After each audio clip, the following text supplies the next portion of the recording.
Hi, what's up guys? Sa ngayon, ipapakita ko sa inyo ang pag-repack naman ng asukal dito sa aming maliit na tindahan. Ito po yung plastic. Katulad nung nauna kong video, yung mantika, 6x9 din to. Kaya lang, ito ay hindi na dinodouble pag asukal yung nire-repack. Ayan po, single lang siya. Dito ko nilalagay yung 1/4 na re-repack natin, 1/4 kilo. Ito asukal, plastic, ito yung timbang.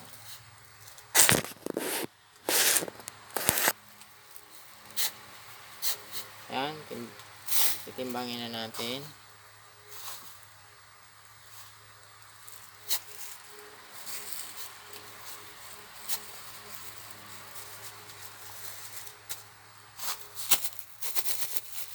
Ang mahirap dito mga kaibigan ay dapat syempre maganda yung pakakatali.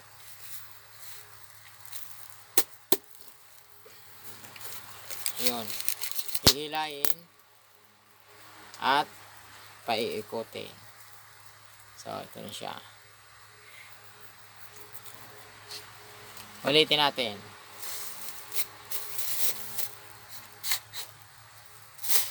Lagay sa plastic. Pag 1/4, sakto sa kilo. At gaganyan-ganyan natin para yung sa taas, yung mga talsik-talsik na asukal. Ayan. Himas-himasin. At hilahin. Haba. Tapos, wag na po nating bibitawan ito kasi pag binitawan natin ito na gano'n, papasok po yung hangin, magkakaroon ng hangin dito. So mangyayari, pag mayroon hangin, may tendency po siyang pumutok pag pinaikot na natin. Pero so ito ngayon, hindi naman masyadong marami yung hangin, kaya ulitin ko na lang, tapos paputokin na lang ito. Yan po yung hangin, may pumasok.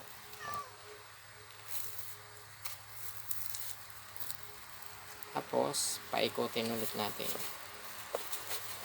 Yung marami po siyang ikot. Pag hindi po nito sanay, masakit sa kamay dito. Ganun siya.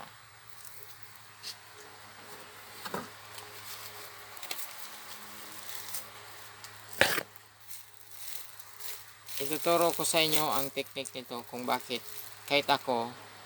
kahit 500 times akong magpaikot ng ganon, hindi masakit sa kamay. May sikreto po yun.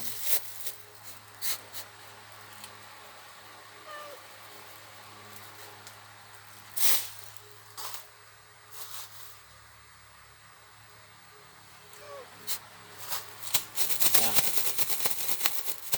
So dito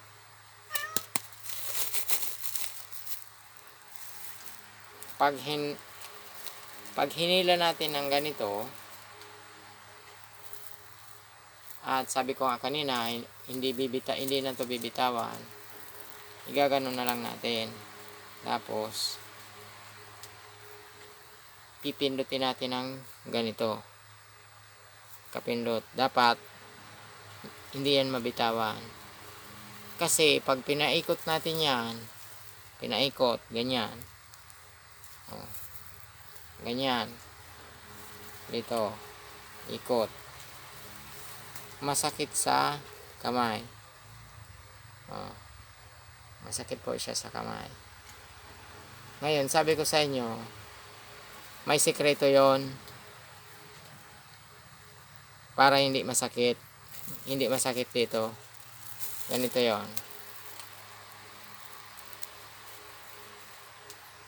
pipindutin ulit natin at tutulungan natin itong isa. Ito. Ayan. Patong isang daliri at isa pang daliri. Sabay ito. Para malakas na po siya. Para pag pinaikot dito, ayan, at pinaikot ng pinaikot, hindi po kumbaga, hindi po masakit dito. Kasi, hindi ito nahihila pag pinaikot. Ganyan.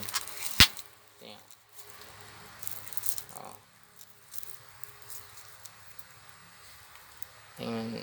Tingnan nyo po mga kaibigan. Oh. Oh. Hindi siya totally nakatali sa daliri. Tapos, shoot na lang to. To, shoot. Ganyan. Yan. Oh. Tapos na. Again, ulitin natin.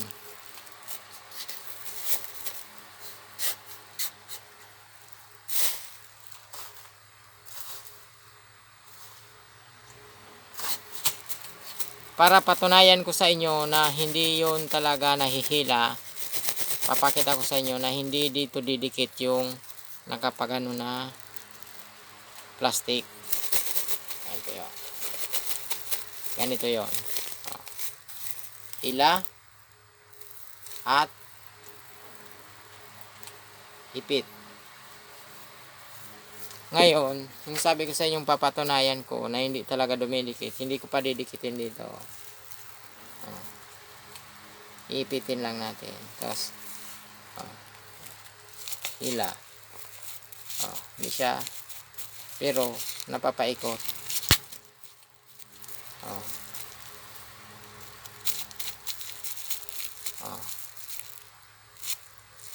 Ayan.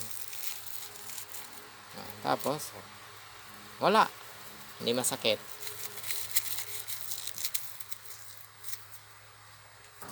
Pero kung hindi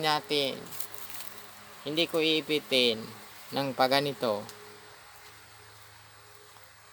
masakit talaga. Kasi, pag pinaikot ng pinaikot, nahihila yung sa ilalim. Masakit dito.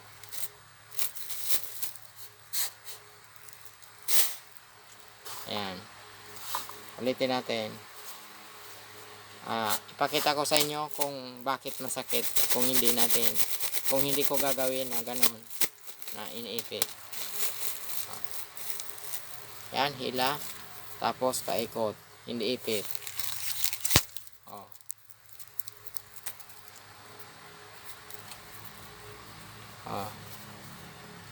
Mga kaibigan, nakatali masyado yung kamay ko.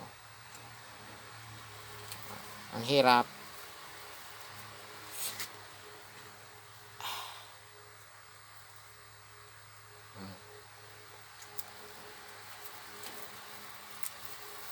Masakit talaga. Kaya ganon. Ulitin natin. Ulit. Kung hindi pa ninyo nakukuha.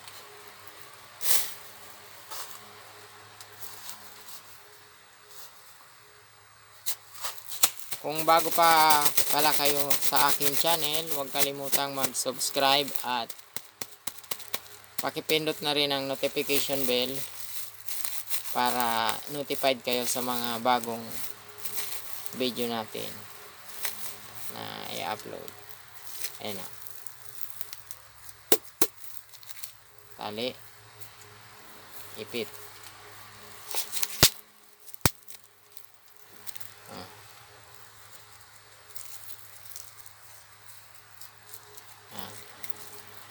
Hindi po siya na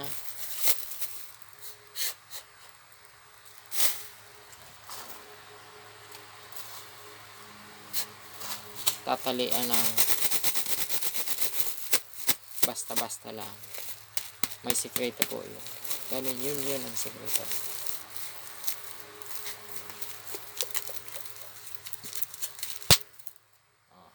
Ito, tingnan nyo.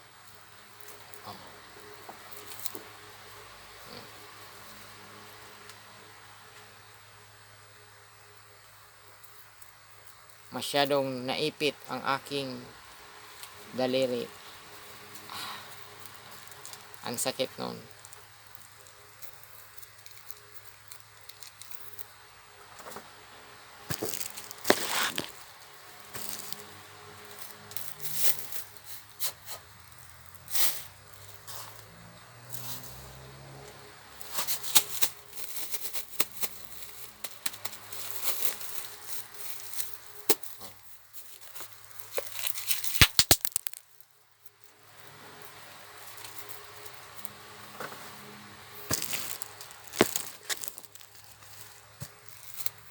Salamat nga pala sa aking pinsan, kay Melvin Lopez, sa pag-ayos ng aking channel. Siya po ang tumulong sa akin para maayos ang aking channel.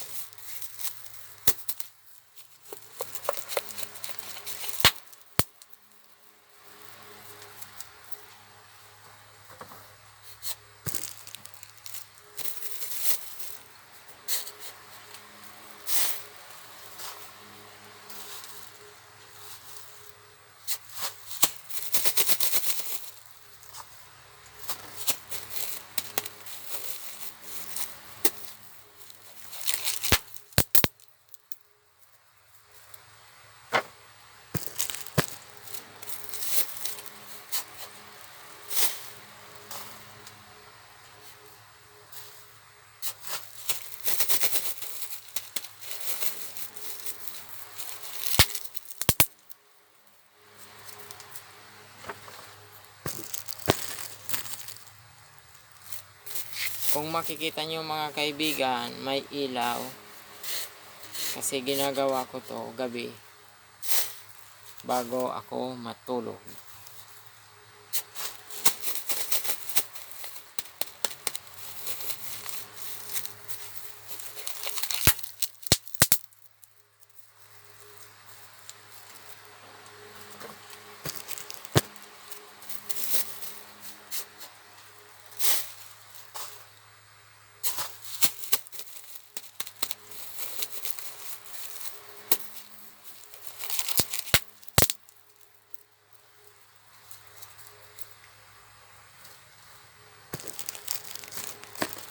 Kung may katanungan pala kayo or komento, comment nyo lang dyan sa baba, sa comment section, para masagot natin.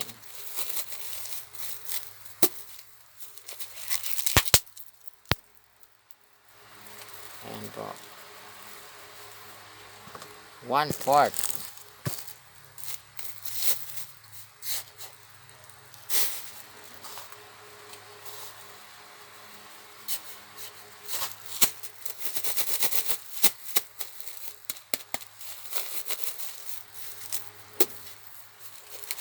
Mabenta po to sa amin kasi magandang tingnan pag din-display. Lalo kung ganito.